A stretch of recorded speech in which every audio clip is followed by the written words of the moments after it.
We are live from Nashville, Tennessee, by way of the 209. Your host, he's rich, he's cocky, he's cheap. If this man went to a Diddy party, Diddy would be the one getting diddled. Ladies and gentlemen, give it up for the Master Mason, the multi-million dollar Jiu-Jitsu champion, Tim Freeman.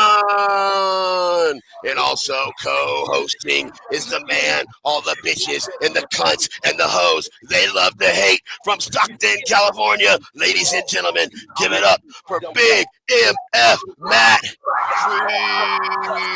Freeman. Ladies and gentlemen, this is the Inside BJJ podcast. What up, brother? What up? Look at the guns, brother. Look at this pump. Look at the pump. Look at the pump, brother. I'm so pumped up right now. The pump is real, brother. Ready for World War III, brother. It's going down. It's going to be a swerve on the world scene. It's a swerve. America attacks with Russia, and they take on the world. WrestleMania, brother. It's about, I mean, we could pitch Armageddon as a turning hill, brother, as a media event on the world. Think about how many commercials we could sell if we pitched World War III as like an event. You could tune in and watch. $120. You can watch from a bunker. Well, you will probably watch on fucking pay-per-view. Oh no, this is pay-per-view. You got to have a subscription to watch. You get the inside. You get inside the you get inside the plane, the president's plane. You get like inside what's going on, where Elon is, what he's commenting as people are getting bombed and shit. Exactly. We just took out 20,000 Russians. The problem is they don't understand that we are a better technology. So welcome to Inside BJJ, the return of Big MF. We'll have Carlos Machado joining us in a little bit here tonight, so it should be fun to talk to him. Before we jump on any further, I want to remind you guys to check out our sponsor, Salt Electrolytes. We'll be right back after a quick word. Don't go anywhere. Oh, that's not the commercial. Come on, big dog. You got to actually play the commercial. Let me find that. Salt. Well, make sure you check out Salt. Here we go. Salt. Drink it. To complete the climb to mastery requires the proper nutrition. This is why it's important to take in a potent blend of electrolytes that is in tune with your output and brings strength to your goals. This potent blend is only found in Salt Electrolytes. Salt targets your depleted electrolyte levels with a boost of hydration and health. It gives your body the baseline recovery it needs.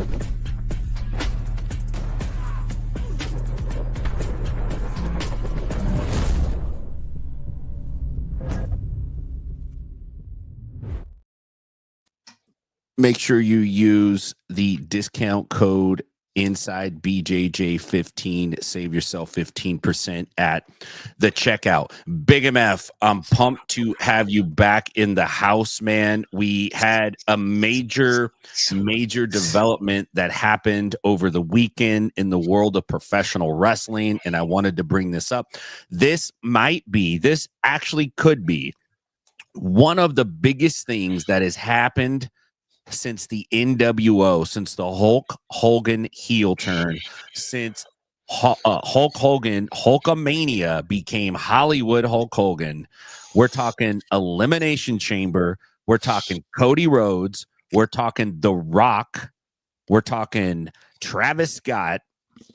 And we're talking You Can't See Me himself. We saw him.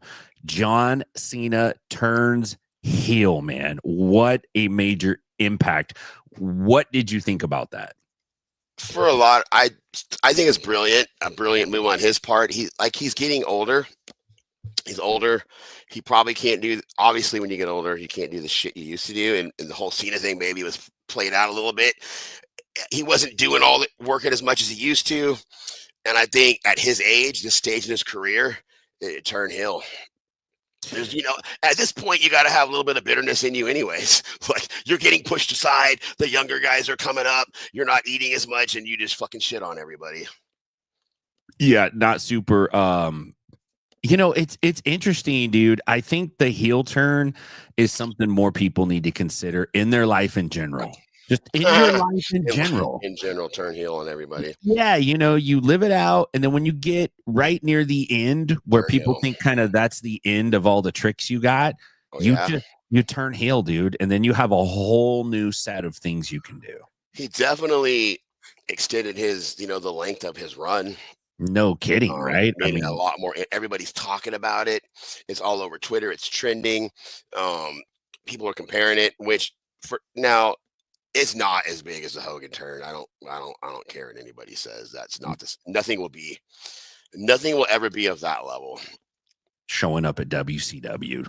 Well, just but people are saying this, and the argument they make is, well, yeah, because you grew up in a different era, but your kids, they grew up buying John Cena's merchandise and buying the bandanas and the headbands and the wristbands and the T-shirts and all that shit, because he was the most selling merchandise one for many years. So to them, it's, I guess some people, to them maybe it is equivalent. Yeah, right. I mean, I guess it is. He's a real big deal. And you kind of forget because you're fucking old now. But John Cena is kind of like yours and my kids is Hulk Hogan. Very close, but not. It's Very not close. as not. He's not Babe Ruth. He's not Babe Ruth. He's not Babe Ruth. I'll take that. Winter Stick said 2 bald guys, and then he followed up with Tim just wants you to turn in front of him so he can squeeze your butt. Yeah, that's kind of my main move. Ryan Perez, hi, what's up? And then I like this no name question marks and trend filters question marks. Get the fuck out of here, man. If you're just gonna send question marks, just bug off. Scram. Just go fuck yourself. How about that? Get out of here. I thought it was a cool move. I've been paying a little more attention to WWE since it's moved to Netflix. I don't know why. It feels easier to watch. You're just probably you're on Netflix more, I would imagine. Yeah. Would you ever go on Peacock? Once in a while, I go to Peacock. Once in a great while, but you're probably on Netflix a lot, watching all the shit. A lot Netflix, more. So it's easier to see it, know what's going on. Yeah. I think it's pretty cool. It's pretty good. A pretty good era in wrestling since The Rock became the final boss. Yeah, and they're doing a real good job with the kayfabe where they're going, as usual, Rock showed up at Elimination Chamber. He changed the script. He was supposed to do a spot here, but he moved it here, and he's continued his theme of showing up and doing what he wants. As if, there's a little bit of truth to that, though. But they're probably playing it up. But it is true that he flipped the script before in the middle of it when he saw where it was going. Said, I don't like this. Well, Hogan Rock, he realized that he was going to be the heel, and they switched it right there. Yeah, that was a real power move, man. Be real interesting to see how this ends up. Now Cena's going to fight. We're all talking about it like it's real. It's all about the story, bro. Like, Cena's fighting Rhodes now at WrestleMania. It made it interesting. People are talking like, what else? If they would have did the same shit they've been doing, whoever else it would have been. If you watch wrestling, Roman Reigns or even The Rock has been there, done that, seen it, and no one expected it. It's a lot more compelling, and everyone's talking about it. So it was brilliant. Yeah, I thought it was a good move. I'm definitely going to tune in tomorrow night. Winterstick says, this era has some stars, but it can't fully compare to the WCW versus WWF and Attitude. No, you're right, but he's right too. But they're doing some big things right now, though. I think. Yeah, they are. Crowned the Burtis on Instagram said, "Are you glad that John Cena turned heel?" Yes. I want to see how good of a heel he's going to be now. Like, how deep is he going to go?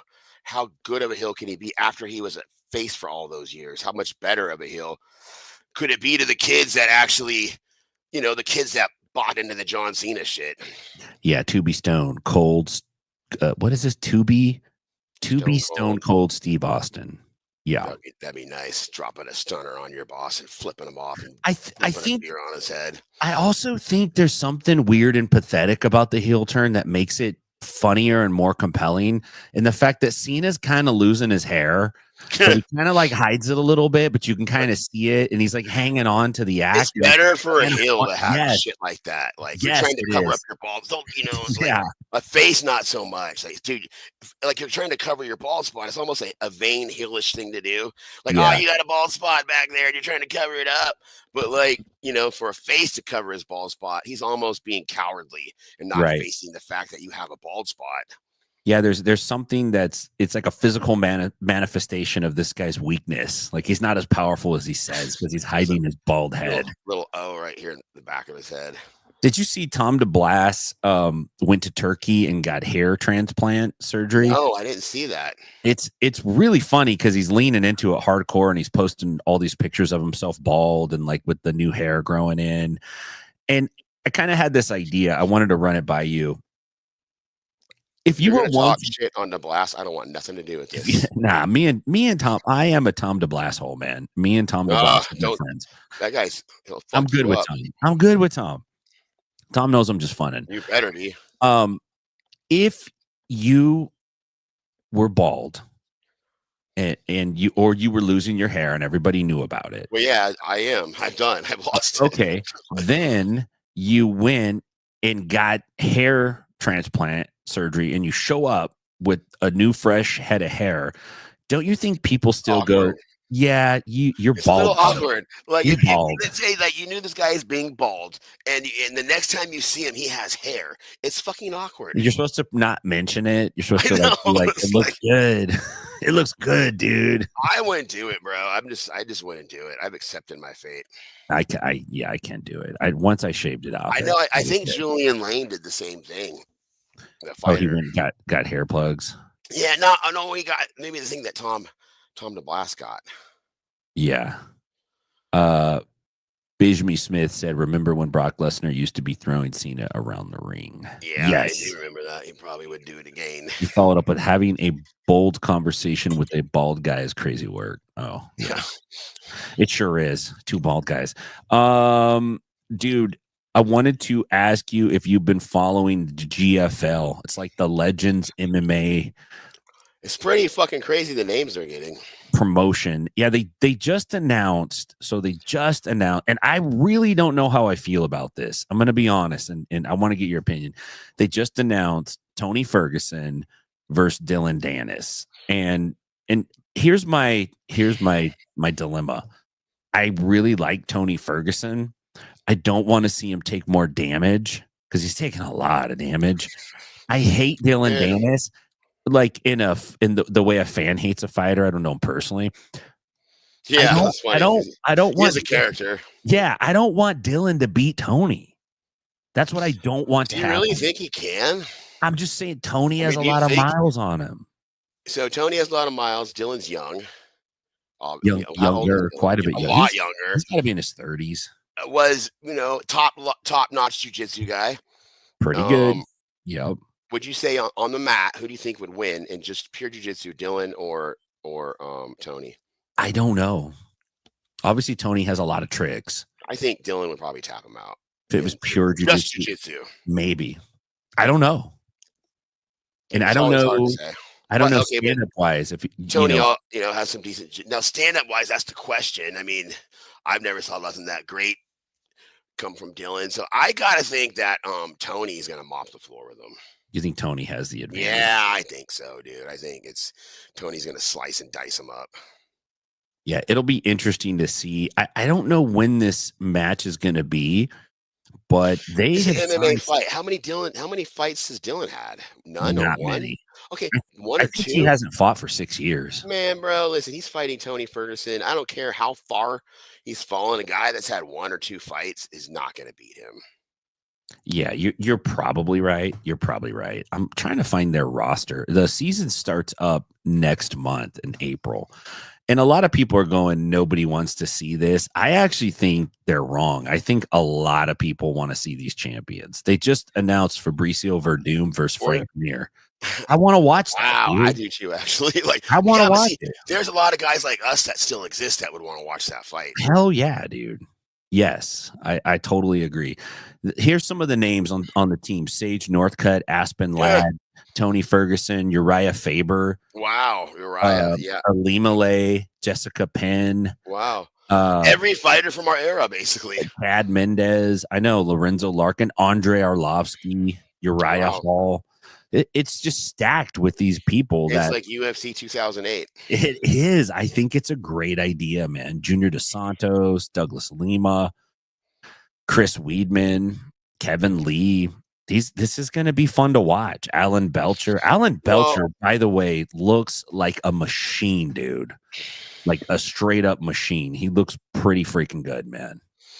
Yeah, and the other good thing about this, I think, is that it's going to be older guy versus older guy, and not older guy versus top contender. There are some younger guys, but you're right. There's some guys also who just got old and they're not that old. Yeah, just like Ferguson and some of those guys that just left the UFC. Chris recently. Weidman, Mendez. So those guys would be dangerous guys to fight, man. Yeah. Then you got guys who are a lot older, like Frank Mir. Yeah, Frank Mir's got to be 50s, right? By now? I don't know. I don't think he's 50, but you don't think that, but come on, he was fighting. I'm 50, so fuck, who knows? Shit, maybe he is. How old is Frank Mir? I wonder if he's in shape. He's 40. He's a guy that he's 40. He's a guy that could get really out of shape sometimes. Oh man, beer belly Frank Mir might be one of the best fighter images of all time. When he's got the gut. When he comes in yoked, then it's going to be big trouble. He's going to take your arm, he's going to bend it and snap it off. Yeah, man, he's got some vicious submissions, some real bad submissions. Probably the best submission victories of all time are his. Let's see. Push card me straight at will Pereira lose? Who he's fighting? Let me see. He's not going to lose. He's crazy. I'm having a name drop. His name's dropping out of my head. His next fight. Oh, it's Managanov Ankalaev. I don't know. Fuck. He's 20-1. Anybody with a name Managamog or Manog or Managamanov or any kind of name that sounds remotely like that, it's gonna be a hard ass fight. Probably gonna lose. So I think the thing is a lot of guys have not been super successful wrestling Pereira, right? He hasn't been super easy to get hands on and get to the ground. If anybody can do it, it's one of these Managanov dudes for sure. They're like, you can pick any one of them and put them in there. Yeah, and I think because their base, most of it is combat sambo, which is striking on the feet with throws and wrestling takedowns, and then grappling on the ground with no strikes. I just think that translates better to MMA because you learn how to use your hands to mix up the takedowns, and they're super good at that. They don't all have the best hands, but they have great takedowns, great wrestling, great tricks. Some will have good hands. They all mix it up really well. They mix up the punches and the takedowns and the reversals, and they throw them together and chain them. And they don't hesitate to go for subs. And they're pretty damn good at them when they do. Conditioning is just off the charts. Yeah, that's also, they're always on point. Well, it's because they're clean living, man. You know what I mean? They're praying 3 times a day. They're not eating pork. They're not banging white chicks. They're like they're basically, following opposite of John Jones, like doing coke and hitting white strippers and eating ass and pussy before a fight. Snacking on ass when you're in the dressing room. But they're like, praying 3 times a day, like, training, saying their prayers, taking their vitamins, not committing adultery, not fornicating, praying all the time, eating clean. Winterstick said, I think that there is a market for people that have been watching UFC forever, but the turnover of these fighters will be fast, hard to keep building cards around guys that can do 2 to 3 fights. Yeah, I mean, that's true. The nice thing is there's always going to be guys leaving the UFC kind of, aging out. So you kind of have a fresh market because you're jumping on at the tail end. You don't have to develop the talent. People are always getting retired right at the very end. Grab them. They got some name left to them, some value. I think it's super hard too, as a fighter, to really know when you're done. It's like, when are you Well, done? fuck, are you ever? I mean, if Mike Tyson can make $10 million and is almost 60, then like, there's always if there's a market, go fucking do it. Yeah, I agree with you. That's a good point. If you're a compelling enough character in the sport, then you can do it. And who's going to turn the money down? That's my question. Like, you going to turn it Yeah, down? like at one time you're making, 100 grand. So say some of these guys made 250 grand or 300 grand to fight. And they made, they made over 2 or 3 million a year. And then now all of a sudden it's been 2 or 3 years. They haven't made any money like that. And someone offers them a fight where they can get 6 figures. You're jumping on it. You're jumping on it. Speaking of some of these OG fighters, Oleg Taktarov, who's, man, like OG. Wow. Oleg was crazy, bro. BJJ Doc. It's kind of floating around some of the jiu-jitsu news sites that are kind of like the Inquirer of the day, which is actually kind of funny. Oleg Taktarov recounts a story where he says he went in to train with Horian back in the day, and Horian wanted $30 for the drop-in. That's what I charge right now. Horian was charging this in like the in early 1984. and Oleg's like said he literally had zero cash. Like, it's like $100, like maybe $200 today. No money at all. And so he said, well, maybe we could trade techniques. Like, I could show you some leg stuff. You can show me some jiu-jitsu stuff. And Horian was kind of like, I don't do leg stuff. Like, you don't have nothing to show me. So Oleg said he rolled up some of Horian's black belts, put the beat down on him, and then he went to take a shower. And he said Horian was in his office, and he could hear him in his office talking to Art Davie on the phone. And he was and Oleg said, he thought he was gonna We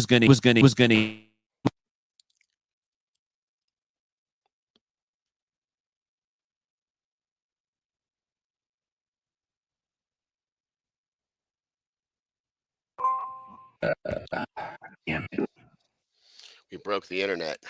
Yeah, can you hear me now? Yeah. Okay. Sorry about that. My mic just popped out for a second. That was weird. Anyway, Oleg said that he was taking a shower and he overheard Horian on the phone to Art Davie, and he thought that Horian was going to say like, "Oh man, Oleg's really good," but he said, "No, this guy's not that good. Don't waste your money on him." According to Art Davie, he said Davie also told him, and these are two names I've never heard before, that Horian told him this is allegedly, told him not to sign the great Russian wrestling icon Alexander Karelin or Mike Tyson. And I've never heard Tyson's name being thrown around. Maybe, but I don't think that was ever on the table, was it? I don't think so.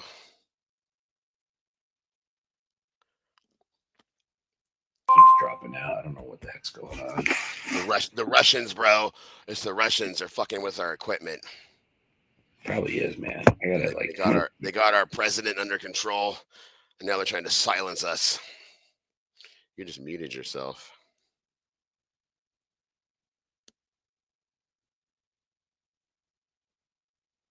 I think you muted. There you go. You muted yourself. Hello? I don't know. I can't. Nothing.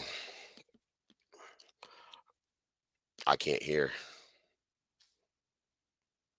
I can't hear any. This is very embarrassing. All the listeners, I really apologize. I don't know what happened. We're not used to doing this. It's been a long time. It's like, man, he just like goes, he just leaves me here with the camera in front of my face and a live audience. It's kind of awkward. It's good to see you back yet? Winter Stick, what's up out there?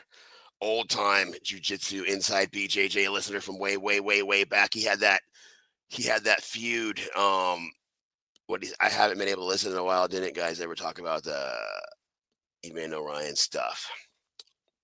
Can you hear me? I still can't hear you. I still can't hear him.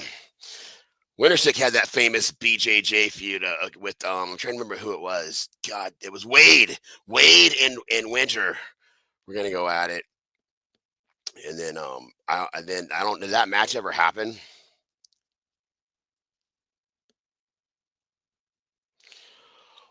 Well, it appears we're having technical difficulties.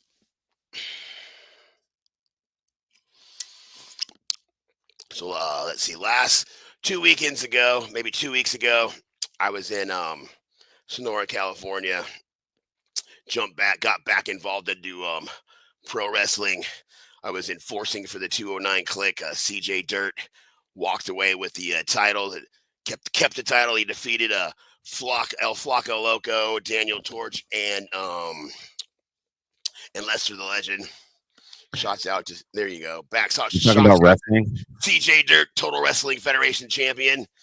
I go away for a couple minutes and you come back and talk about wrestling. Well, what the fuck am I supposed to talk about? I was like, there's a camera in my face and you left. I don't know what happened, man. It just literally jumped out. If it does it during the Carlos Machado interview, you're just gonna have to carry it for a little bit, man. All right. Yeah, I know, dude. Now your grandfather was Helio? Oh. Yeah, I don't know, dude. It's acting really weird. I'm gonna turn my Wi-Fi off on my phone too. All right, it's killed. Blame your wife for it. You ain't really I know. at her. Who's fucking on the internet? The other thing I wanted to bring up was this UFC fighter Bryce Mitchell. He was in karate. I saw him recently. He looks. I don't know what happened. What you're gonna say, but like I seen him doing karate. He looks super gay. Feminine, he said. You had to read what he said. No, man, I thought he was gay for sure. He pulled out of the karate combat matchup that he had. Apparently, he's got like a UFC thing lined up. But he came on and said that karate combat made him look feminine in one of their promotional posters, which I find wildly hilarious, because once you say that, everyone's going to look at it and go, oh, he does look feminine. Well, I think what it is he actually is feminine, and he does. I always thought he looked feminine, and for the first time, he actually saw what he looked like. He's very feminine. He's kind of acting like they airbrushed it or did something to it to kind of make him look. No, he's not. He really doesn't look feminine. He looks inbred more. What do you say? What do you say when you look at him? Is it more inbred or more feminine? Well, I think I don't know, man. Come on, answer the question. I didn't get the feminine vibe until he brought it up. And then I was like, oh, I never saw it, but I thought, now I see what you're trying to hide. Yeah, right. It's like John Cena trying to hide the bald spot. And then I saw it. I could hear a song, and every time I think about him, the song comes into my head, and it won't leave. It goes, like, I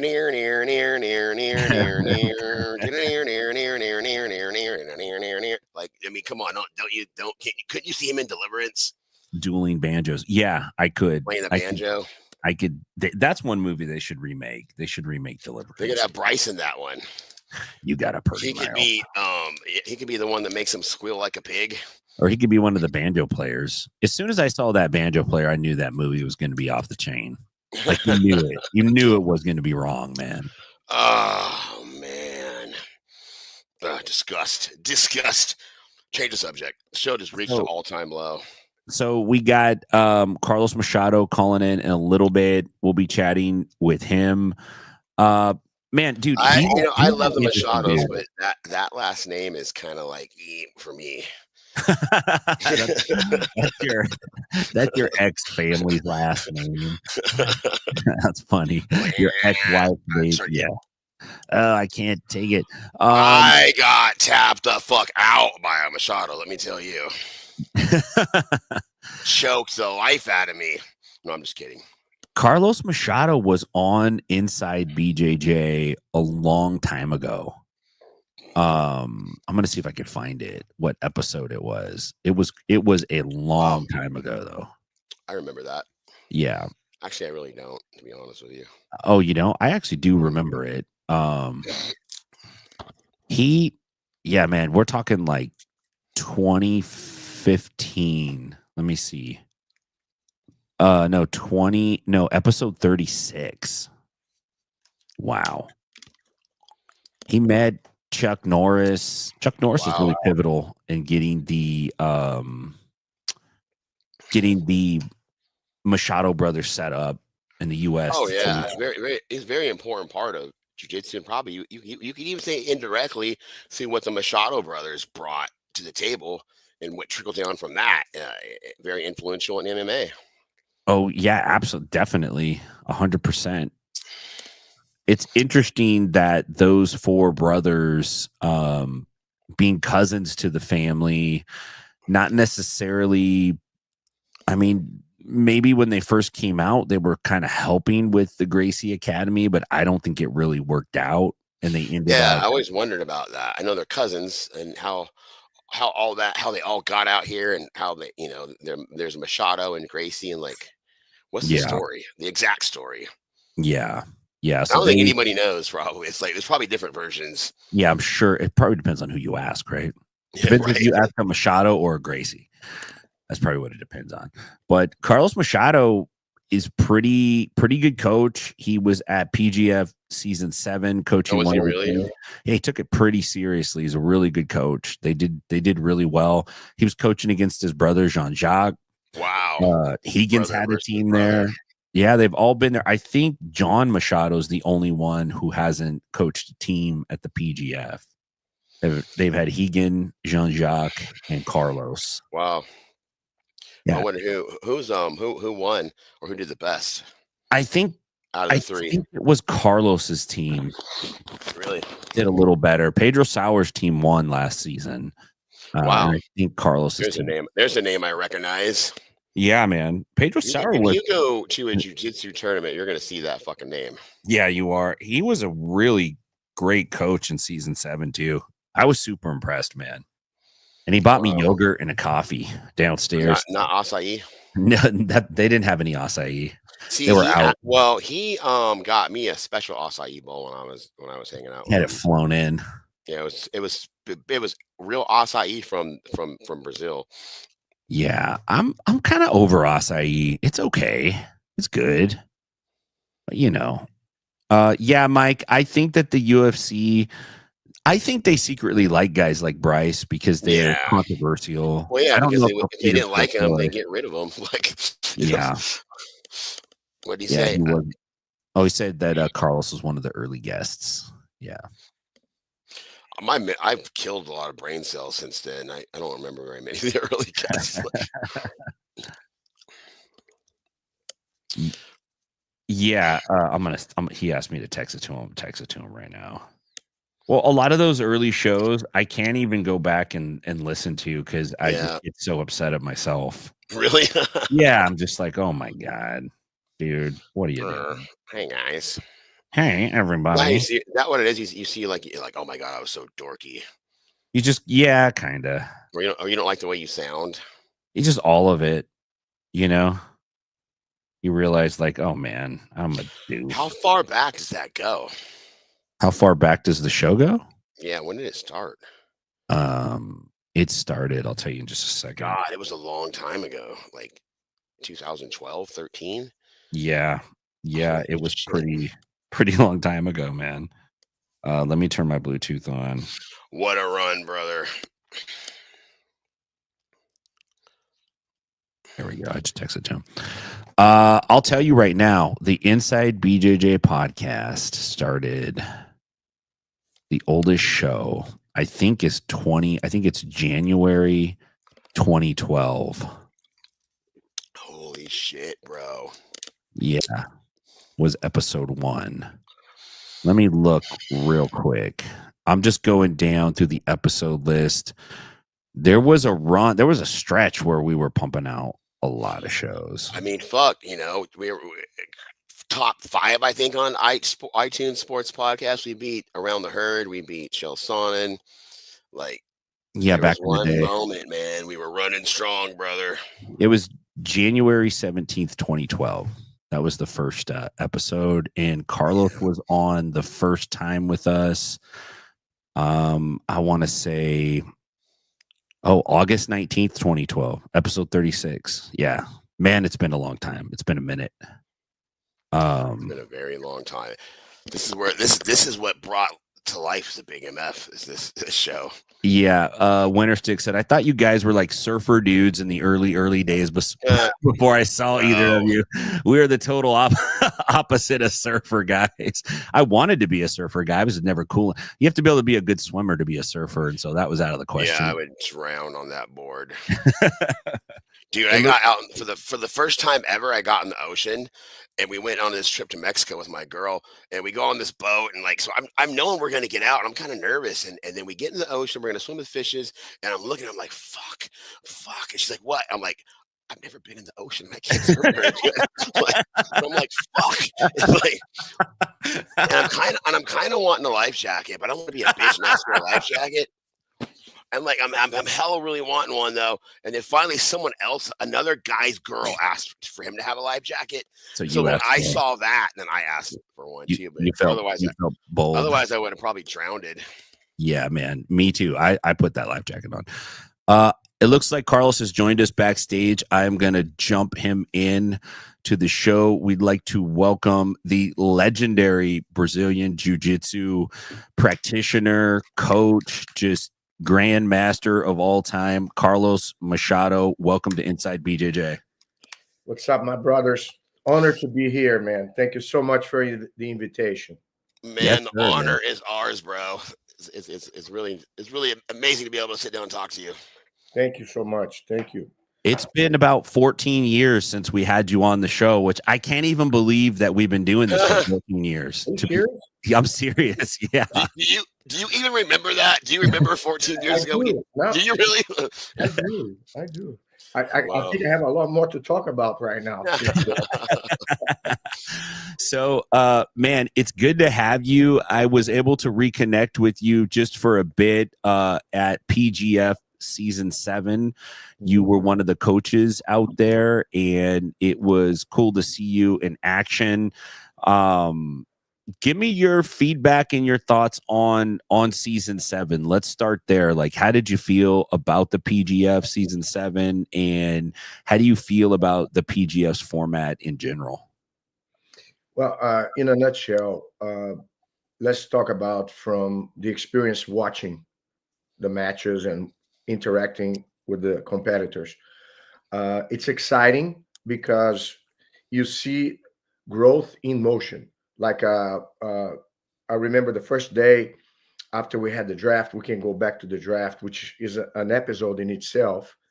But what I saw was like Brandon McCaffrey and the crew, they were adjusting and improving on the spot. So the first day, there were some matches that there was no submission. So there was a bit of a stall. Then they had the meeting. And then next day, it was like lightning speed in terms of the first day. And it kept evolving from then on. So it's a grueling competition in many aspects because it does test the competitors. For the viewership, though, for the audience, I think it's one of the best formats that I've ever seen in a tournament, because even a match that there's no submission, it's freaking exciting from beginning to end because they keep going at it, So now, from a coaching perspective, of course, I cannot say I was a coach to those athletes to the full extent, because it's a very quick deal where you have the draft. You don't know many of those guys or never interacted with them directly, but I did make an effort to spend time with them on and off the mat. We went to the UFC Peak Institute. I got to roll some of them and work some techniques here and there and just talk to them outside even the fighting arena. Excuse me. And you got to see the individual behind the scenes, So it was very interesting, the connection that I was able to establish with those guys. Some of them I knew of them, but I never got a chance to spend time with them. It was an amazing experience. What is the strategy going into it? Because you bring up a good point that many of these guys you may not know very well, and they already have coaches back home and people they train with, and they're going to be with you for a week. And you can't come in and completely change their game or do a bunch of stuff like that. You have a very short amount of time, like basically a day or so, to get familiar with them, try to build a connection with them, and then try to manage that team. What was kind of your strategy going into it? I hate to share, but I will. the other coaches to learn about that when the other just seasons tell a lie. come. Send them down the wrong road. All Tell them right, a lie. but that's okay.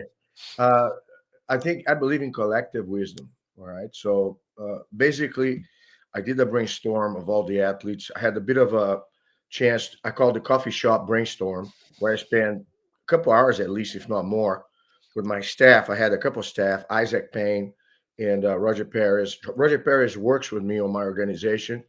Isaac Payne, he is always there to help. He trains with my brother Hegan. But anyhow, long story short, we're able to map out the ranking, what's the assumptions, how much these guys will be likely going, the highest ranked, and so on, and then how much I wanted to bid for each of the athletes. So I had a pretty good straight idea about what I would go into the draft. All right. Now there's an after fact once the whole draft took place and the event unraveled, but when I went to the draft, everybody that I put the name down and I kind of stipulated how much far I would go with each of those athletes, I was actually getting exactly the guys that I wanted. But then after you got the first two, in this case, we had Jabron, and Davey Azari. We got those two first. So I picked their brains and say, okay, I have these names here down the list. What do you guys think? Or you give me any suggestions? Because a lot of these guys, they compete with each other. Yeah.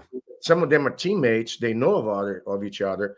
So they were able to give me a lot of feedback that was very valid, which I will continue to use because I think you cannot beat that. Guys that know each other in training and guys that know each other from tournaments. You know what I'm saying? So I think that kind of bridged the gap in terms of facilitating for the coaches to have more of an in-depth understanding what kind of squad they're trying to build. Now, in hindsight, looking at my mistake, a lot of the guys that I picked was almost like literally the same team that won the previous season, Oh, interesting. But so on paper, they're all a very high caliber, and they are very high caliber. What I didn't count on was the weight division was, a heavier weight division, and a lot of those guys they're all underweight compared. And I'm not saying this as an excuse. Yeah. They're all underweight with many of the other competitors from the other teams. And I'm not saying that size was what defined, but definitely it did play a role because I think, you got a guy like Ryan Eichen, the guy was a stud.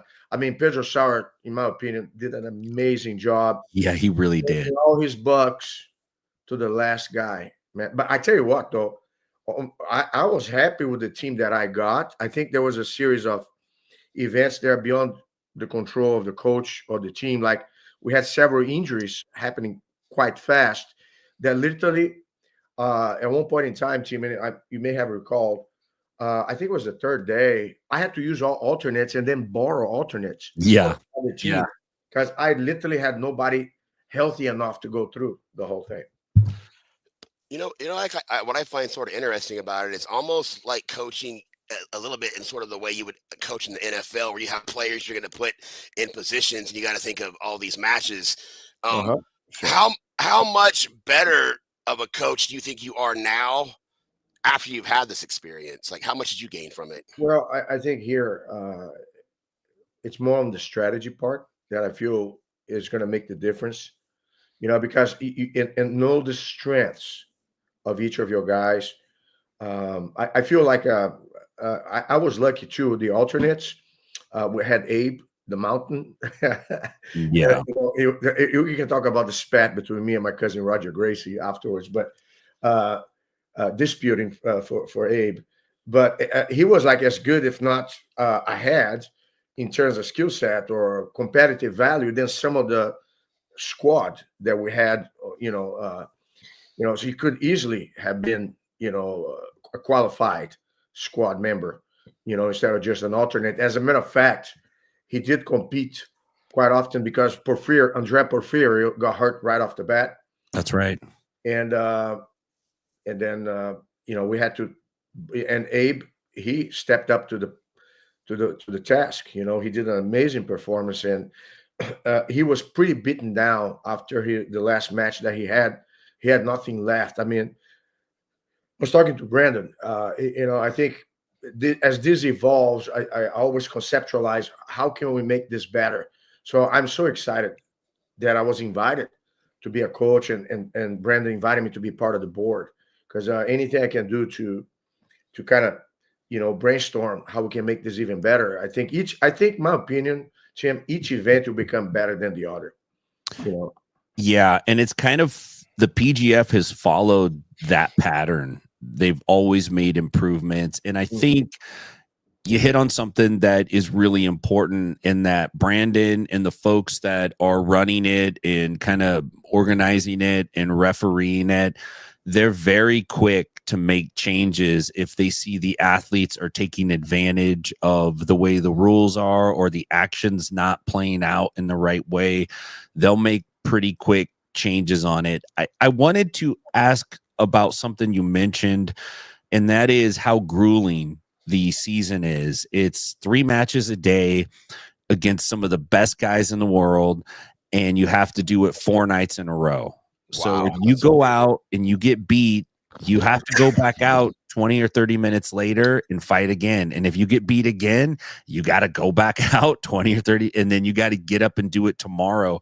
How much does that play into the injury ratio, especially with the bigger guys? Because with the lighter guys, we didn't see as many injuries, but with the big guys, we saw injuries started stacking up pretty quick after that 3rd or 4th match. Yeah, so you brought a couple points, Tim. They're valid. When I think about strategy, don't get me wrong, I think every match they should go for the win. They should go for the tap. But if you're going to have 12 matches in 4 days, and I don't know, I correct me if I'm mistaken. I guess the draw is laid out for all 4 days in advance after the draft. Yeah. So you can see the whole schedule for the week. So there's room for navigating. Let's say if you have a top contender that has tough matches in the beginning, or he's going to have a tough match, the second day, when would he, strategize to mitigate without holding back or stalling his performance odds? Meaning, how can I end up healthy? Now, if you look at Ryan Aitken, for instance, he fought 15 times. Wow. 15 times. But he was probably one of, if not the strongest athlete in the entire tournament. And every ounce of muscle fiber that guy had, he used up. You know what I'm saying? Once he was doing the tiebreaker with Chris Wozniak, man, they were just going. I mean, it was just like literally, I don't know how those guys were able to sustain to that level. Chris was incredible. Chris Wozniak. I mean, that guy was something else.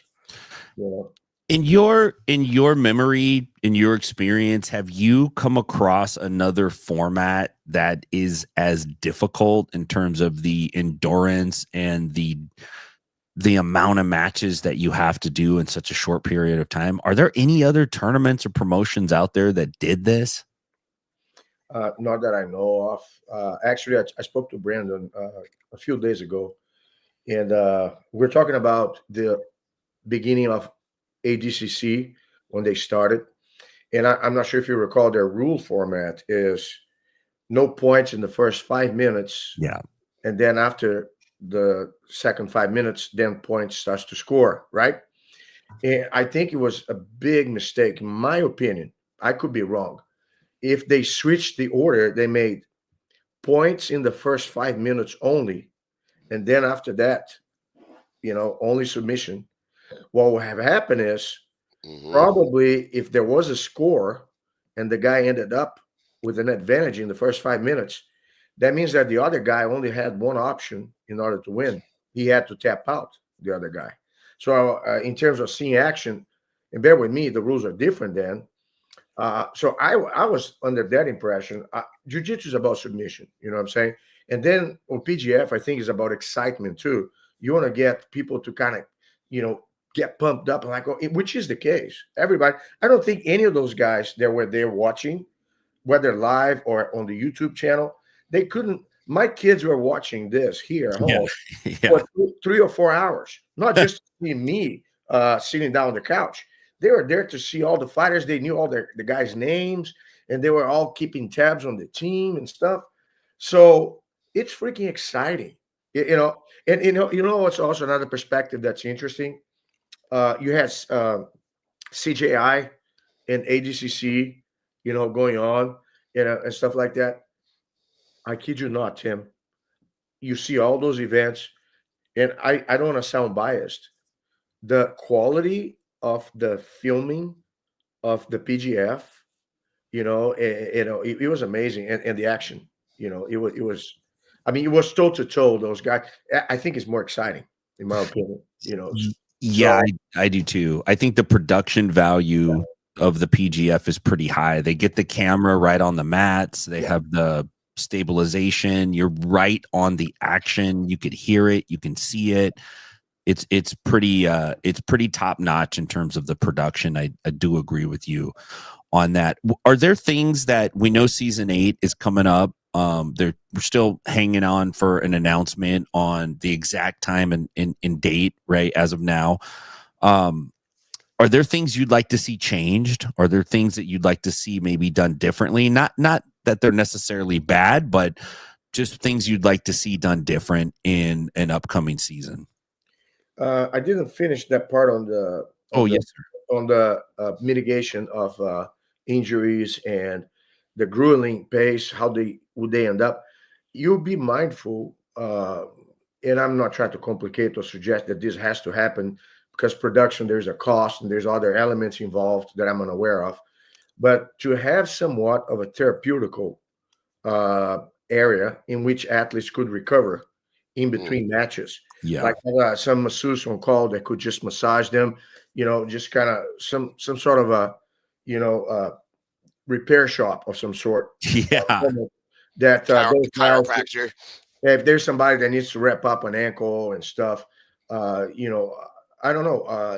I definitely, I mean, but no matter how we do it, it is a grueling competition, just for the sheer amount of matches in succession, but also the caliber of the competitors. You don't see easy matches. You might see mixed matches here and there, but most of those guys, don't take any of those guys lightly, because any of them at a given time will get your ankle, we'll choke you out. You know what I'm saying? So now going back to your question that you said, what I'd like to see different. Okay, so I guess, other than maybe for the athletes, hydration zones in which they can. I know that you have the coconut water, the once upon a time. I know the last one, there was some gap in between the delivery of the coconut water. And it's important. It's in demand too. People were waiting for it. They're like, where's the coconut water? Yeah, so there's some logistics here and there that and I do believe, though, each episode or each season is going to give grounds to elevate, towards the next. So I think here, I think it's an evolution. It's hard to say, because I'm not aware of all the elements like you might be, or all the guys who are involved directly into the behind the scenes. Because it's easy for a coach to say something, because the curtains are already open right there. By the time we arrive, everything is set to go. Yeah. I've done events before, and I know that people have no idea how much work is involved. So for you to do a minor change, from the outside, it seems like an easy deal, but it takes a lot of a succession plan of some sort in order for that to take place. Yeah, I did reiterate to the competitors on my team to be mindful to always mention the sponsors, and always keep talking about it and articulate. I think one thing that would be great is if there could be an educational moment to prepare the athletes to portray themselves as endorsees of whoever brand is backing them up, because without the sponsorships and the money coming to the show, it's always something that slows things down. So I'm not sure if you recall, I was in the Yeah. on the video with you when you're doing the transmission, and I was just telling, Introna was our sponsor. I was talking about them. I think it's a no-brainer there, and I think they have to make use of media. All of them have somewhat of a bit of a game plan. Yeah, I think that's a real important aspect of becoming a professional athlete, Yeah. especially in grappling, because there's not a huge infrastructure for it yet. Definitely it's growing, and we're seeing that money is coming into it. The athletes themselves are skilled, and they put a tremendous amount of work in to be the best and to, take care of their bodies and be the best at grappling.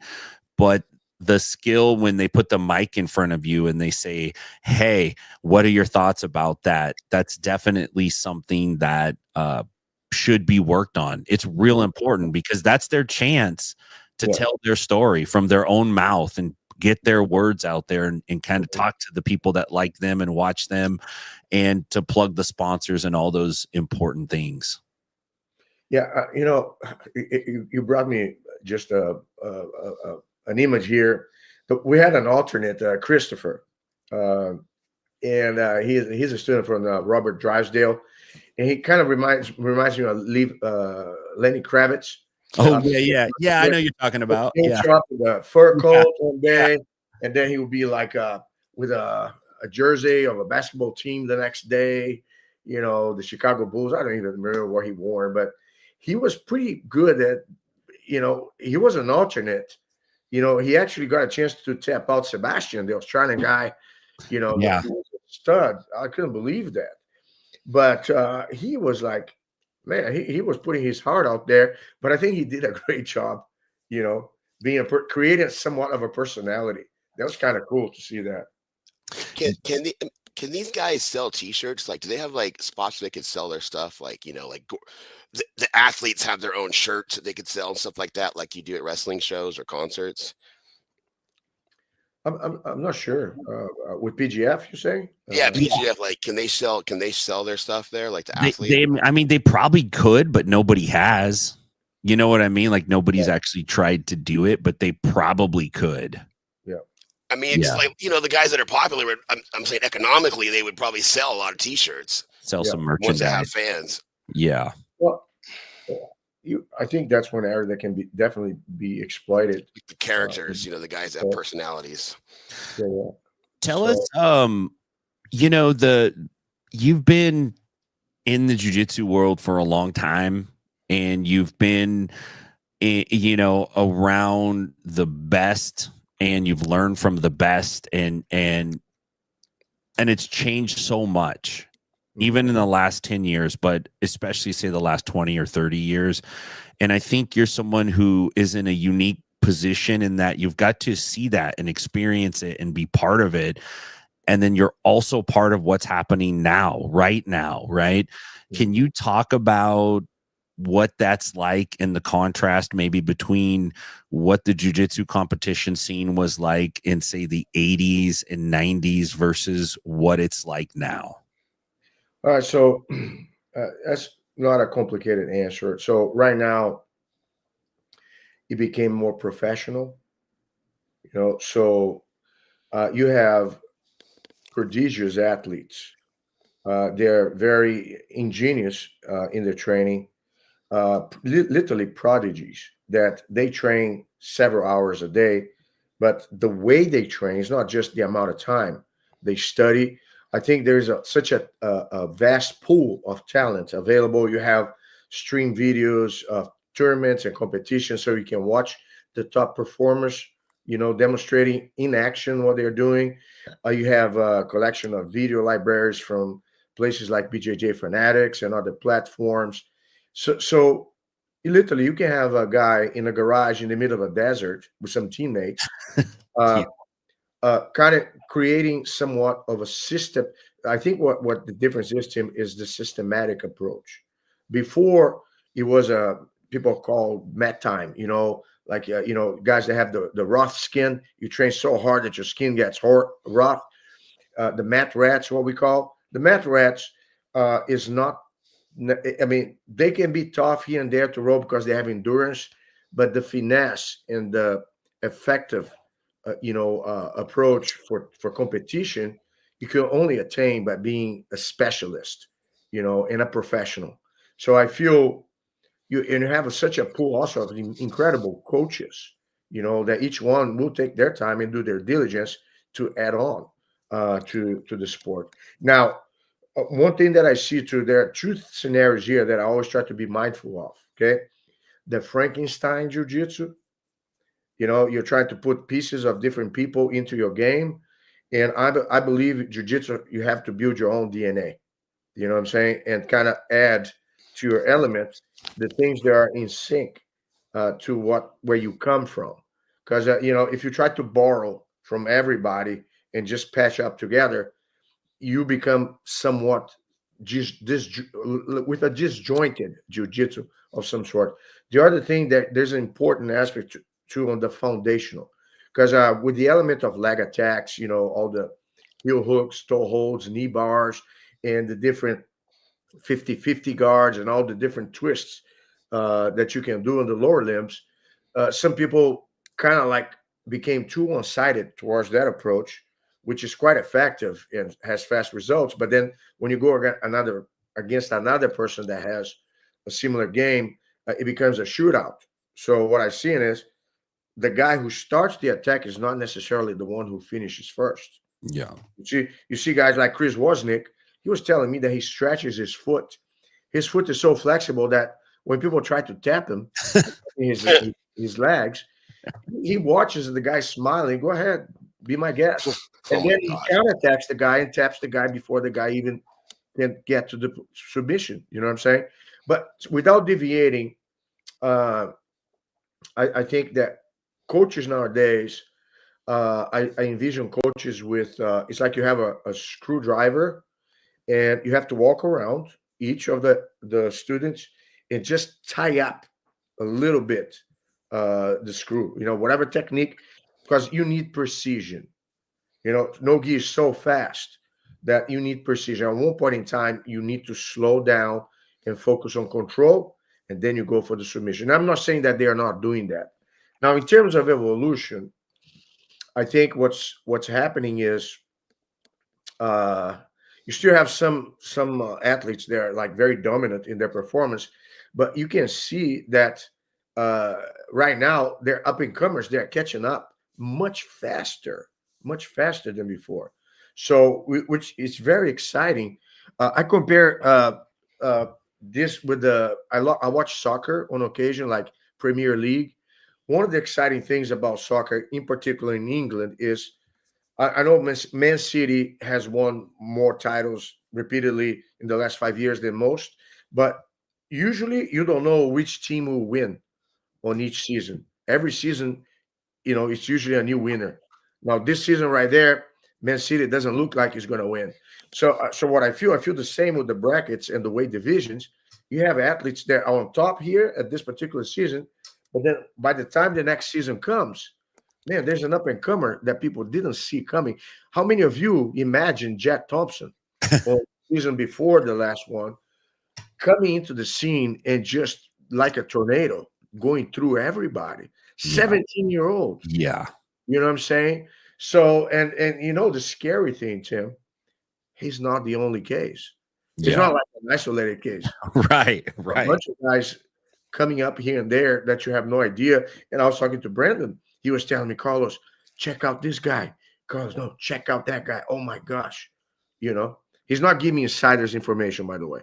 Because there are some guys out there, they're like, man, they're just showing incredible skills. And some of these guys are not even black belts. Nowadays, a blue belt is a scary thing. This guy might be like a wrestler, has a good background, and then he already adjusted. Nick Rod was a black belt slayer when he first started doing jiu-jitsu because he had the size, the athleticism, the background of wrestling, and he got into the groove right off the bat. And he said, man, he was just going through black belts left and right. That's the difference between a professional and somebody who's not. You mentioned wrestling, and in the no-gi world, especially, we've seen a lot of wrestling and no-gi jiu-jitsu kind of blend together, maybe more so than what we've seen in the gi. Can you talk about your opinions on that? And do you think that no-gi jiu-jitsu can be you can be a more dominant wrestler and still be good at it?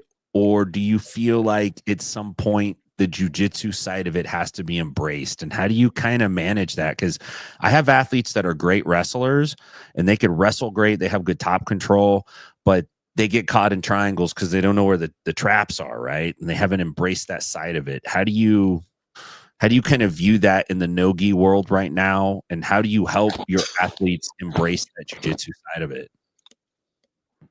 Um, I think is the approach on the training. For instance, I'm not sure. I think some people, when they teach, there's a lot of discussion now online about how to drill. If you just, Kid Dale says, don't ever drill, just roll Yeah.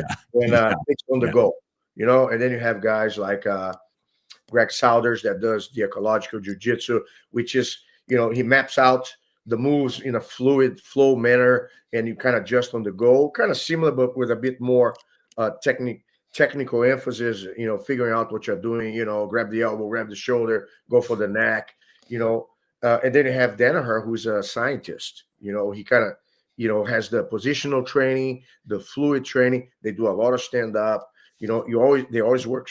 I always hear that they work scapes every class. You got to be able to untie the knot. I remember Gordon Ryan talking that a lot of people are hesitant when they're on top because they're afraid to lose position and be reversed. So, so going back to the wrestling question, you're gonna have to put your neck on somebody's triangle hold, and eventually do the interaction. Okay, this is what happened. What do I do before? What do I do after? So either I don't get caught, I slow it down, or I counter.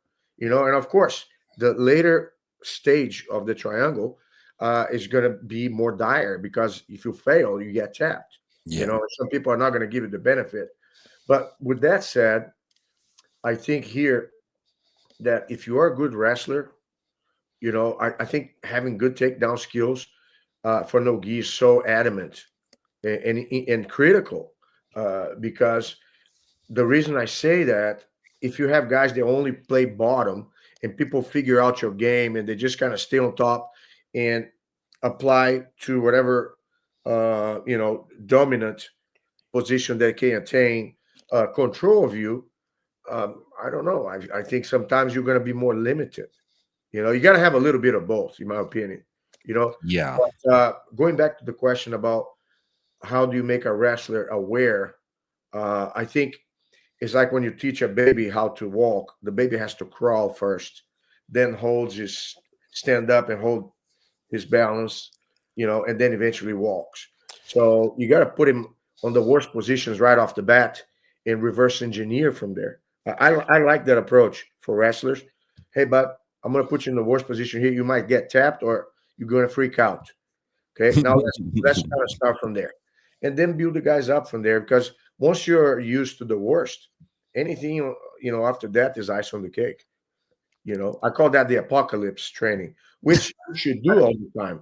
Anytime you're tired, put yourself in the worst possible position and start from there, and see how long you can survive or get out of it if you can. In the past, like when you were coaching in competitions, you were having people that started white belt, blue belt, purple belt, black belt that went to your school that you knew very well, that you developed, and now you're coaching in a team style of thing where you're drafting people, and these aren't people that came up with you. How close do you get to these people that you're training like this versus students that were yours from day one? I can tell you one thing, man. It was an experience for me.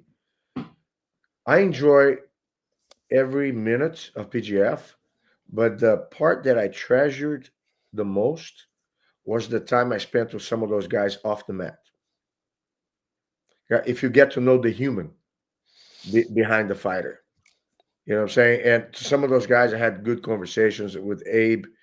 I'm trying to set him up to come to my gym to do a class. Dave Azari, he's an awesome guy. Yeah. Every single guy, man. It's just like amazing, amazing group of guys. Very, very down to earth. Some have different personalities here and there, but they want the same thing. They want to make it. They want to not just win on the mat. They want to win in life. So I became very sympathetic because I was asking, "How's everything at home? How's your business at home? What are you up to now? What do you do after PGF?" So I tried to know the person behind the fighter. So for me, that's one of the most favorite things that I experienced right there. I really felt there was a degree of a bond with those guys. Yeah, and I think when you start to hear their stories and learn about their sacrifices, you realize a lot of these guys, while they might be, reasonably known in the jiu-jitsu or grappling world, they're still struggling to pay bills. They're still trying to figure out how they're going to, get their life set up and moving in the right direction. It's very much professional grappling requires the same amount of dedication as another professional sport does. You have to live like a professional athlete, but it doesn't pay the same. And so there's definitely a struggle to meet all your responsibilities and also put the time and work into what you need to do. And for me, those became the real compelling stories talking to these guys and realizing like, yeah, these two dudes came out and they camped on the way out. They didn't stay in a hotel. They drove and they just camped in a tent on the side of the road, on their way out here. And those actually two guys did that from season 6, it's just mind blowing. It's like these guys are very dedicated to what is happening here. How do you feel about the prospects of professional jiu-jitsu? There's a couple of aspects there, Tim, when you talked about that I identify with, like when you start your journey in the martial arts. Sometimes you are an instructor and you think that, okay, I'm going to only teach and compete. And then, or if you're a competitor, I'm going to compete, make money, then I will establish myself afterwards. But the game plan, everything is in the mix. These guys, if they make money, is that money enough to sustain them? Do they have sponsorships? And some of those guys don't have yet enough sponsorship to pay their day-to-day, living cost. And if they do teach, do they run their schools like a business? You know what I'm saying? Do they know how? And a lot of times there's a challenge, because at one point, and God forbid, if you have family too, then you have other people that depend on you. So there's another ball game right there in terms of the pressure. Like, can I stay away in Vegas for a week? Not sure if I'm going to come back with the 20 grand or with the 40 grand or whatever it is, the purse, and just show something for time being away from home or away from another job.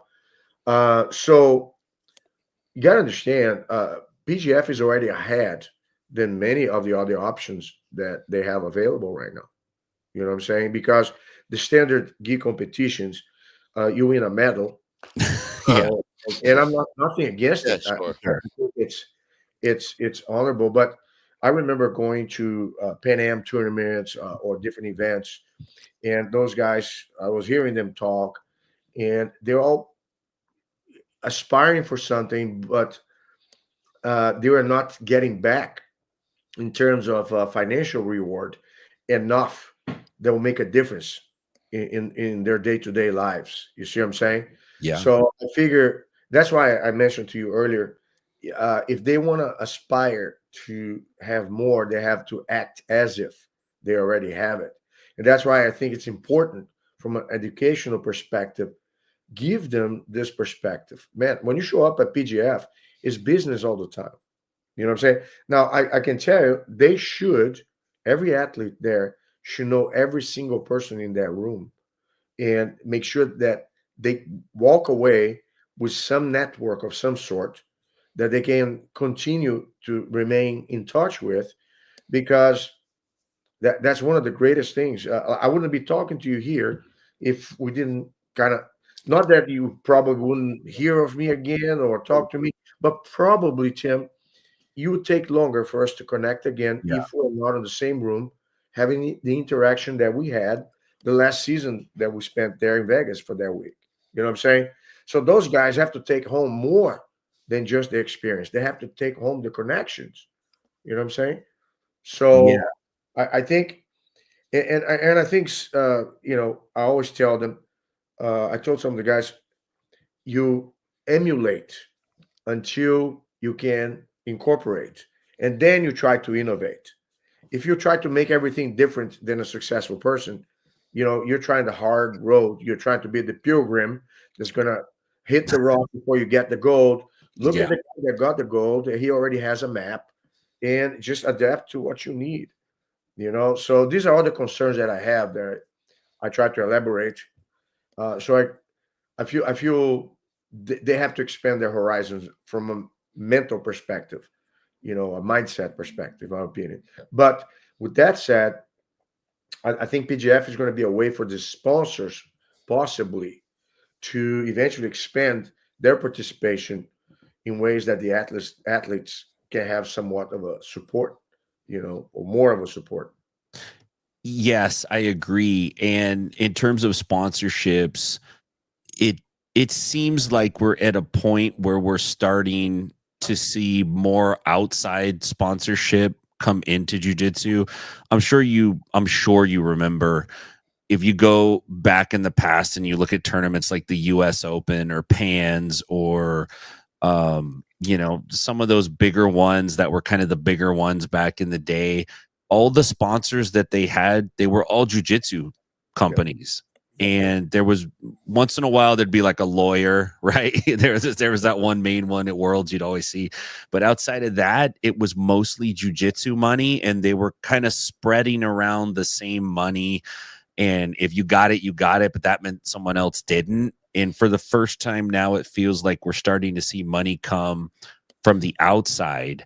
How, what, in your opinion, what does the jiu-jitsu community need to do in order to attract these major sponsors like an Adidas or a Nike or a very well-known brand that has a serious amount of money to potentially put up? Um, well, I mentioned briefly right before that I feel they should go there with an open mind in regards to, okay, I'm going to try to get the most out of it on and off the match. You know what I'm saying? And then ask, how can I help? How can I promote this brand? How can I be somebody who's going to add anything to the bottom line of the companies or businesses that are involved supporting this event? So I think you got to give before you get, and I think those guys, like I said, being mindful how they portray themselves when they have the microphone, what I'm saying? They have to really be mindful and talk about everything, but also talk about the people that bankroll their event, and then ask the question, what else can I do for you once the tournament is over? You know what I'm saying? How many of those guys did that? So a lot of times it's about asking questions, in on a service kind of mindset. How Yeah. can I serve better? How can you use me better to, represent you? How can I represent you better? I don't know. I mean, it could be simplistic right now, me talking about it. But if your question is the athletes attracting more sponsors, I think it has to do more how they conduct themselves outside the competition, how they build their social media, and what kind of message they stick with that resonates Yeah. with what everybody wants to see. And look, I know that there's some guys that take the Conor McGregor approach. They're boastful. They do the showmanship. Some guys they flip fingers in the camera. I'm not too keen on that but I know there's a persona for everything. Because I always think about the younger generation, what kind of example they want to look up to, uh, you know. Uh, but I think choose a character that you want to spread out, an image that you want to preach upon, So, like, do they know what those businesses do? like Constellation or Intrana. They know the name of the company. I know if it's Once Upon Coconut, they know it's coconut water. Yeah, right. What about all the other sponsors? They don't have New Hope, right? The stem cell company. So I know every single business there, and I know what they do, and I know exactly what they sell. I know exactly, and it's ironic in a sense because some of them have nothing to do with martial arts. Yeah. You know what I'm saying? So that's actually, in my opinion, the path for success is not to try to max out. Everybody picks the same ones, like you said, the big tournaments from jiu-jitsu in the past, they keep repeating the same people. They get maxed out, or there's not much you can squeeze out of those guys. I'm not saying this in a selfish way. I'm just saying they already tapped out with what it is, and I don't think they have much more to give. But you get these different companies right there, there's new leverage. You know what I'm saying? And I think the partnership with Brandon Zoltan, who's a very, great mind in terms of business, Heather, I'm sure they have the business in mind besides the excitement of the tournament. Yeah, which is a very complicated, nuanced thing to manage, right? You're managing the product that the viewer sees, but you're also managing the business that keeps that engine going behind the scenes, right? And that doesn't happen for free. That takes money, that takes tremendous effort and sacrifice. What was it like to coach against your brother at PGF? Okay, so you're talking about the first time when Higan was actually involved, and I was sitting next to him. Yeah, and Jean-Jacques was on the other side. Yeah, well, that's crazy. Oh, look, it was a great show, in my opinion. I was talking to Brandon. Man, we should do some sort of a skit. The brothers going at each other, Yeah, for real. Scenes, and then later on, of course, letting people know this is just a joke, But exploit more when you have situations like that. When I had the spot with Roger at the draft, that Roger was trying to pick over me, Abe, and I had the one that raised my hand first, but the cameraman was blocking my view. So Abe couldn't see me, and it was those things, that comedy right there. It's kind of cool to play that out, a bit of a, But okay, so I think the brothers, they will always be brothers. They are not gonna, but of course, each side wants to win. Exactly. They wants to stay on the losing team. I think they both did a great job. Higan had a good team, and he had something going. They're toe to toe until I guess the second day. From the second to the third, I think he lost a critical. Was Canuto that got hurt? I think Canuto may have got hurt, and then he was like, after that, the matchups, just took off from there. Yeah, I remember in my experience when Pedro Sauer was ahead between the second and the third day, I knew it'd be virtually impossible for my team to catch up with Pedro. So I was saying, you know what? As long as I beat Roger, that's all that counts. That family vendetta of some sort. But, that's good. That's good though. It's good for competition and and viewership and the whole show. Well, but I'm not making an excuse. Their athletes stepped up to the plate. My guys, many of them were not able to finish the event. They had to abandon after getting hurt here and there. But it was fun. I enjoyed it. In some sports, this is almost like a team sport where you're playing guys like you'd play them in a game. Like, how much does psychology and a little bit of mind games going against the other team? Do you play into that at all? No, I play mindset for the individual competitors, not against other teams, just the group. Yeah. Who's part of my team. We had a lot of team meetings, and it was almost like a vote. I'll throw the issue because some guy got hurt, and like Dave Azari got hurt, and he was contemplating not competing on the second day so he could heal and come back to the third day. And then so there was a discussion there, and then we said, you know what, that's fine, do it, and And then later on, he just decided to compete. I'm not sure if he changed his mind, but I felt, like I said, because I don't know some of those guys individually on a day-to-day basis. I don't get to train with them, don't know more about them other than what I see during the show. I had to do my best to make sure I get as many of them involved because, like I said, they know of each other or they know each other. Right. So it gives me better perspective in that sense. Because that's another thing. I think Andre Porfirio had a pretty bad pop on his knee when he was Oh yeah. the Polish athlete. Is it Martin? What's his name again? It's like Martin Martin. Yeah. Mikwich. I'll look him. I'll look his name up. I can't remember his last name. Super nice guy, by the way. Yeah. Super nice guy. But Very good too. He did very good. Oh man, he was a stud. But that sideways knee bar, when you pull the knee sideways, there's no way you're not going to hurt your knee. It happened right on his first match, right in front of me. I could hear the ligaments breaking up, popping. So, and he wanted to compete on the third day, and I said, "Are you sure about that?"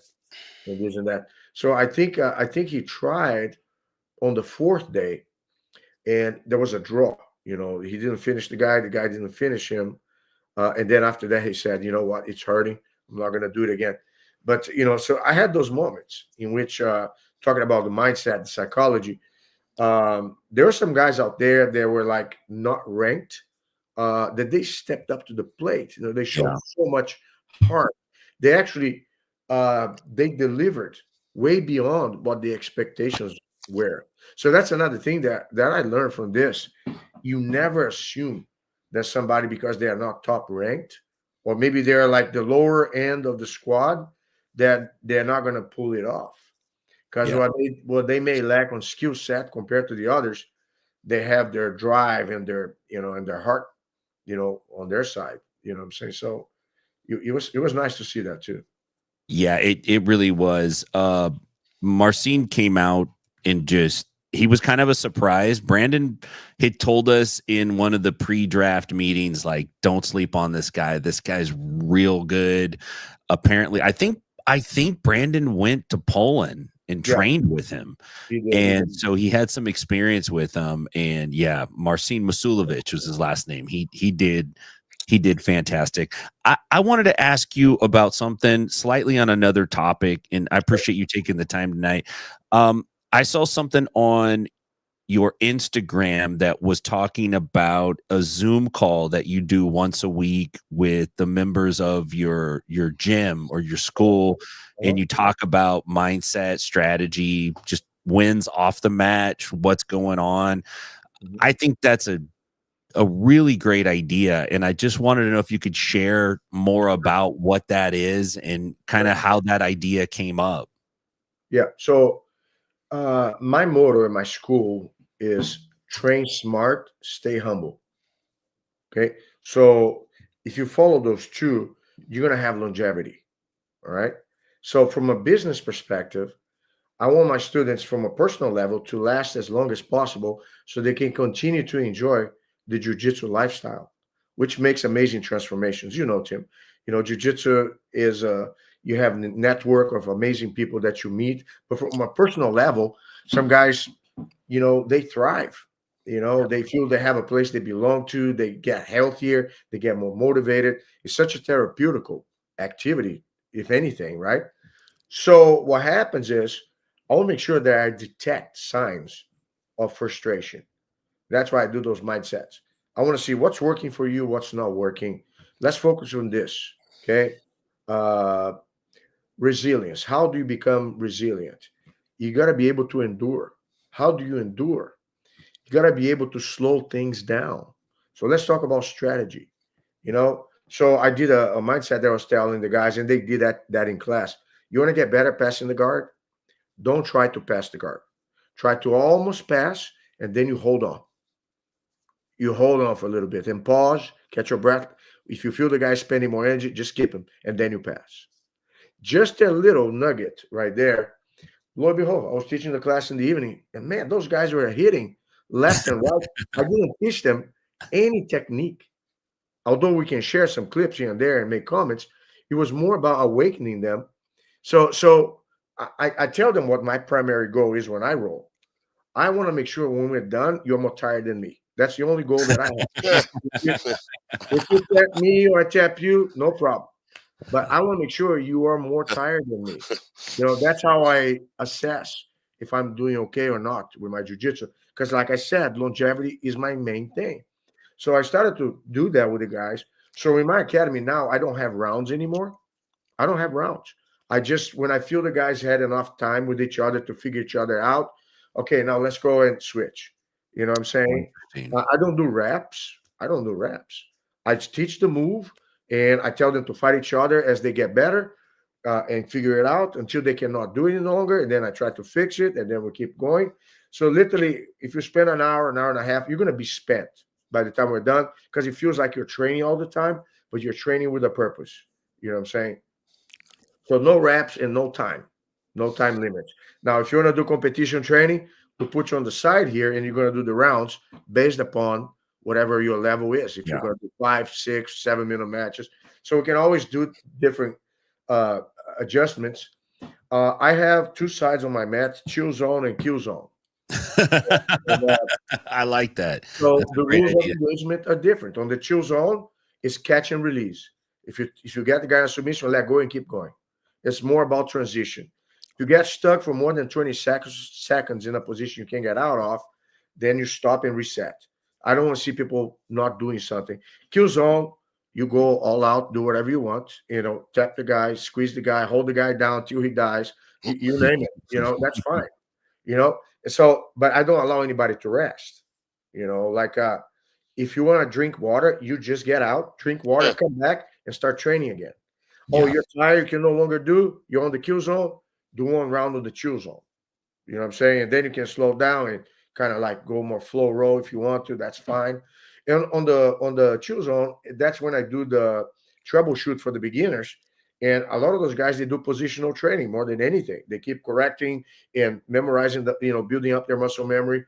And then, they do the chill flowing a little bit. Okay, try to go there on the kill zone 1 round and see if you're going to survive. And then you come back here again. So they get their foot in the water and then they dive, after a while. So that's how I see jiu-jitsu. I cannot train when I teach. I get my training time and my black belts separate because when I'm teaching, I have my eyes looking at every person on the mat. Every person. And whenever I see something that needs correction, I go there, I correct the guy on the spot as he's doing the roll with the other guy. Says, stop, do like this, do like that. And then I leave the guy alone. And then I go, literally, I walk around the mat doing that. I'm trying to find who needs help or who is not doing something, So it becomes like, gosh, I mean, this is more exciting for me than the way I'm teaching right now. I'm looking for solutions and I'm helping them accomplish them. So if you don't pay me anything and you just let me do that all day, I don't care. I filed for Social Security. Hopefully there's still some Social Security there. Hopefully. I'm not that old yet. and then I just want to do that because it's so fulfilling. So fulfilling, Tim. Because that's I cannot tell you how fulfilled I feel when I feel that I can contribute more. I have my notepad here right now. Of course, I didn't bring my note. I make clouds, I make clouds and I write techniques, names on the cloud, and they're floating in the page. And then I try to, in the next page, organize them in a way that makes sense. But while it's happening, anything that happened, I write down the cloud because my head is in the cloud. I'm trying to look what's going on. And so in one class, I teach like 20 different techniques. But the way I do it, I have 1 or 2 that I teach everybody. That's what the material is for the day. Sometimes it's conceptual, sometimes objective based. And then I go about my walking around the mat. Oh, you need to do this. Oh, you need the arm triangle, just like this. Oh, you need to do the triangle from the guard. You do like that. Kimura, oh, grab the hand instead of grabbing the wrist. And I just keep going. And for me, I just like, my gosh, jiu-jitsu is crazy. It's crazy. The more you know, the more you realize you don't know. Crap. I'll die without knowing enough, Do you feel like you're learning while you're doing those corrections, like, because It's all I need is be in shape. If I'm in shape, those positions I don't have to think about it. They come out like a superpower, like a mutant. You know what I'm saying? Because the thing with the mechanical skills in jiu-jitsu, it's about angle and timing. You know what I'm saying? You have the skill, but sometimes your body doesn't move in the right angle or doesn't take it their position. I mean, the position at the right time. So for you to fine tune, you gotta, make sure that you got the angle. It's kind of like when you're shooting a stationary target and you have a target that keeps moving. yeah. Well, that's what jujitsu is.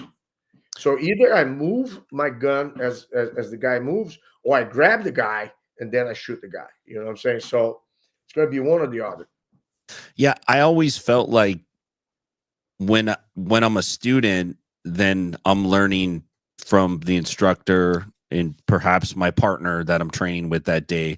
But when I'm the coach, I'm learning from everybody in the class at the same time. Like, they're learning from me, but I'm also learning from them because I get to see this guy does it this way, this guy does it that way, this person did that, this person did this.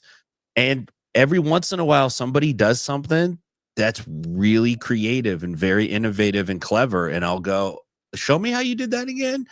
Okay, I'm going to steal that. Like, that's going to be mine now. I'm going to be taking that with me. So I felt like when I started teaching and coaching, I definitely learned a lot more about jiu-jitsu. And yeah, I definitely think you're right. And it's crazy to hear someone who's so accomplished as yourself say, the more you learn, the more you realize you don't know about it. But I really do believe that's true. And I used to hear people say that when I was a white belt or a blue belt, and I would think, oh, whatever, you're crazy. Like, you're a black belt, you know everything, until they put a black belt on you. And then you realize, oh man, there's a lot I don't know. I need to really become a student of grappling and of jiu-jitsu and really learn this. So You're a student forever. You're a yeah, student forever. The day you stop learning, that's the day you start dying. yeah, I agree with you. Most definitely. Carlos, it was great chatting with you, man. I really appreciate you sharing your insights. And we have a lot of guests on the show, but we don't have very many guests that are experienced with as you, with the accolades and the just all the things that you've done. I really do appreciate being able to spend this time with you. And I think it's great to see you active and involved in what's happening right now in the jiu-jitsu world. I think it's easy as you become more accomplished to kind of pull back a little bit. And it's easy to just kind of go like, hey, look at all this stuff I did. I don't really need to do anything else. And you really don't. But you're involved, you're making an impact, and that's pretty awesome to see. Yeah, thank you so much, Tim. Believe me, if you stop doing what you love, you're not being true to your mission. And I think for us who teach, who are instructors, when you put your foot on the mat and you give to your students and they get better with whatever you're giving them, it recharges you. I finished the day, and I'll finish with this. I finished the day energized. That's how I feel. Yeah. I get back from them so much more than what I give. It's crazy. It really is. Very fortunate. Thank you for coming on tonight. I appreciate you. I'm sure we'll see you soon at PGF Season 8. Best wishes. How can our listeners and our viewers learn more about you? All right. So you can go to carlosmachado.com, and also you can sign up for free at machadomethod.com. There's a free portal for my last name, Machado. And then, of course, you have my social media, any messages that you'll be exchanging messages on Instagram. I'm always, happy to hear. Excellent. Thanks so much, Carlos. We appreciate you, brother. Thank you, my brother. Thank you. Thank you. Take care, guys. All right, bye. Wow, man. You don't get to talk. Yeah, you don't get to talk to legends all the time. Complete legend, like the knowledge, like what he's done, the sacrifices he's made. You know what? Higgin said that all the brothers were afraid of Carlos. He's like, Carlos is the oldest brother, and he kept us all in line. He's all, even to this day. He's like, even to this day, if Carlos says like, listen up, everybody listens up, man. So that was cool. Hey, dude, you want to close it out with a Reddit bang? Okay. Let's do a Reddit bang, dude. I pulled up some pretty funny threads on here. We got 3 of them, and I want to get your feedback on them. We will start with the first one. Title is "Went to an MMA gym for the first time and got headbutted, kicked in the balls, and punched in the solar plexus a couple of times." Toughen up, kid. So here is the post. "This was my first time ever in an MMA gym. I expected it to be rough, but I didn't expect to come out bruised over my entire body. My stomach is still hurting. My sparring partner was older and smaller than me, but had way more experience. He swore me, and I didn't know how to defend myself properly. He kept going after my guard was totally gone, and I was just a punching bag. I couldn't focus on proper technique. Also, he was doing stuff like throwing spinning back kicks. God. What I assumed fuck those hurt. Oh. One of them landed right in my balls without me having any protective gear. I should add this was a kickboxing Muay Thai class, and the headbutt was a training accident, but still felt dizzy for 5 minutes." Wow. So this motherfucker, his first time he's gone to an MMA gym, and usually these guys, when they're talking, I'm like, oh, you're just a little bitch. This guy got the shit beat out of him. Like, somebody said, I don't know what the hell you were doing in there. Yeah, you almost do. You almost do. When he started describing what happened, how he kept on beating on him, and he had no more defense, and he was still getting beat up, and he's still like spinning shit. Like, isn't that how it used to be though? You'd go into an MMA gym to train. I'd imagine it could still be that way. I mean, people are still people. Like, you know what I'm saying? Like, you're still. I mean, there's probably a lot of cool places to go, but there's probably several places or several guys you could link up with and train in an MMA way, and they just, they're just going to beat you up. Or maybe he sucks. It could be that he sucks so bad, he's so horrible that he just had no business in there. But it could also be like one of the things I experienced with jiu-jitsu when I first started was I was so soft that I thought everything was extra hard and mean. Like, oh man, he did this, he did that. I remember I even called you one day and asked you, like, are you allowed to put your forearm on someone's neck? Like, this guy put his forearm on my neck real hard and it hurt bad. It's like, you just got to get toughened up.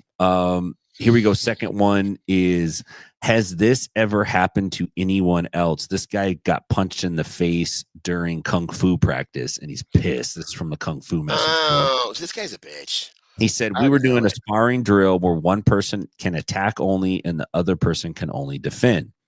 As we were doing this, the person I was paired with at the end of the drill hit me in the jaw and said it was a slipped block. This was a higher level who did it, and they didn't even apologize to me. I got punched in the face. I was wondering if anyone else had this experience of a higher sash level doing things of this nature in their clubs. It has really annoyed me, as it seemed like a bit of a cheap shot from someone who I thought I was on decent terms with. How do you deal with it? Baby, go get a diaper and a bottle and suck on your mama's titty and quit fucking training Kung Fu, you little bitch. I think what it is this. You have to accept, if you're doing a combat sport, you got one hit, one time, that you're gonna get hit. Like, you're gonna get hit. I got kneed so hard in the eye today. It hurt so bad.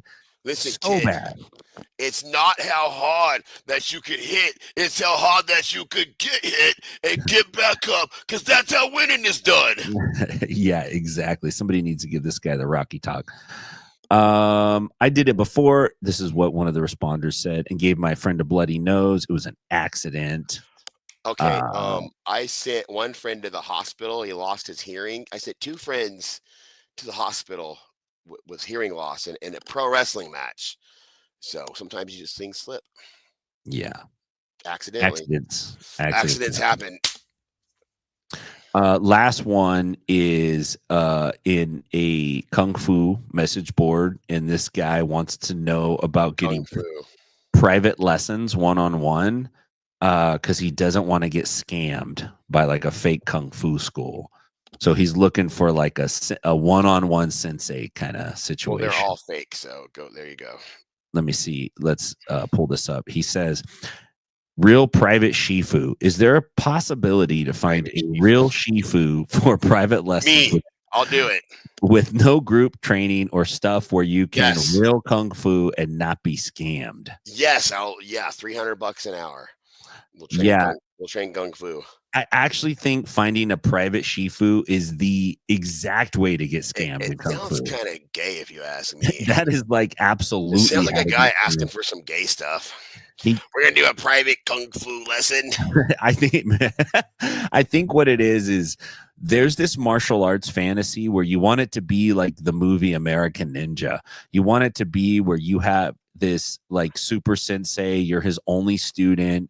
He's teaching you these magical tricks that he learned in the Orient, and now you're going to be the purveyor and the succeeder of this sensei, and you're going to now take his mantle and be empowered with all of his mystical kung fu skills.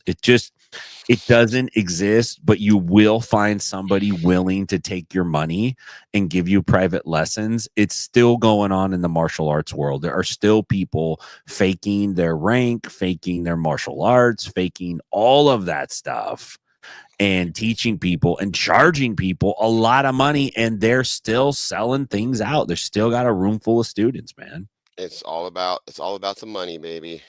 It's all about the memberships. You got to sell them. You got to sell them. You got to make people feel like they're learning something really, really special and mystical. That's the secret. I say he's gay. There's some homoerotic fantasies about a kung fu instructor. He might. So, dude, good show tonight. What do you got coming up? I got a few things. I got a match. Well, I'm going to be going to Texas to do some pro wrestling with Sean Hernandez's school next month, and also next month I got a boxing.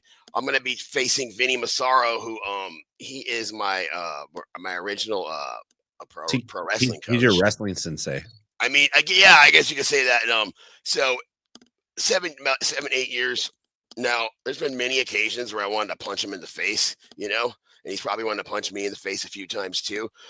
Overall, at the end of the day, I'm going to say that wrestling wise, most of the shit I do, I learned through his classes, but I can't say that I won't enjoy binking him up a little bit. So, I'm going to bink him up pretty good. And then, we have a submission match coming up after that at Rio Mania, and that's another one where this dude could grapple a bit. We rolled around one time he caught me in a little baby leg lock, and so that's it though. That's it. But he just wants, so he's got a little, he's got some moves. He's not a total pushover. And who knows? I gotta take him somewhat serious and not fuck around with him. So we got that, and then I'm gonna be going to in June. I'm gonna be up your way, doing a boxing match. There's this show. They're doing lucha wrestling and they're doing professional boxing too. So they're doing the boxing in between. The boxing match to do a lucha match. It's kind of a crazy format, but I guess it's been working. The dude's name is Kevin Martin. He's in Nashville, and they're doing a show at the San Jose Fiesta. So I'll be there sometime in June. We'll boxing him, and I'm hoping after the boxing I could jump in and do some kind of pro wrestling as well. So I don't think anyone's ever did that in one day. So I'm looking to come to Nashville and make history. I'm looking up. Oh, I see where Fiesta is. I'm looking it up. What part of town is Fiesta? And this guy, I don't know who he is. I know he's a little bit on the older side, and I'm a little bit on the older side. But I am.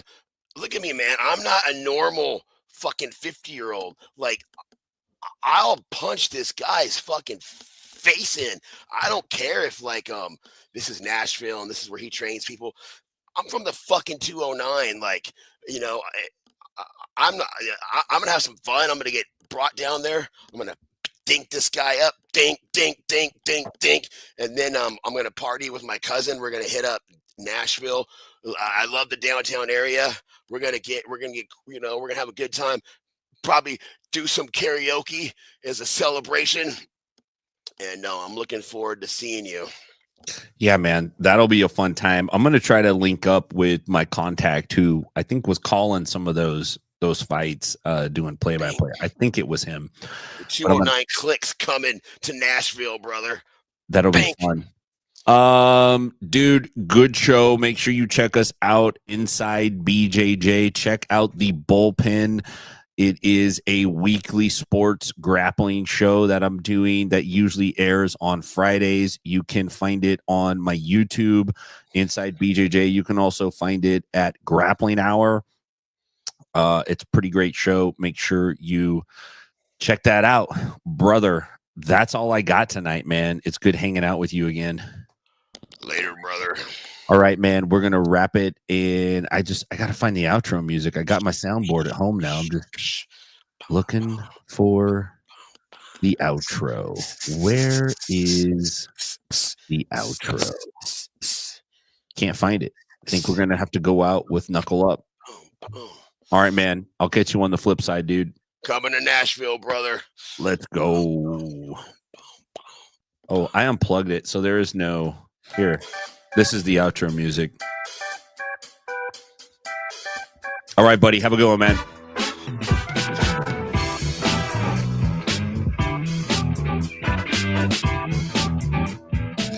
Like and subscribe our YouTube, Inside BJJ, Spotify.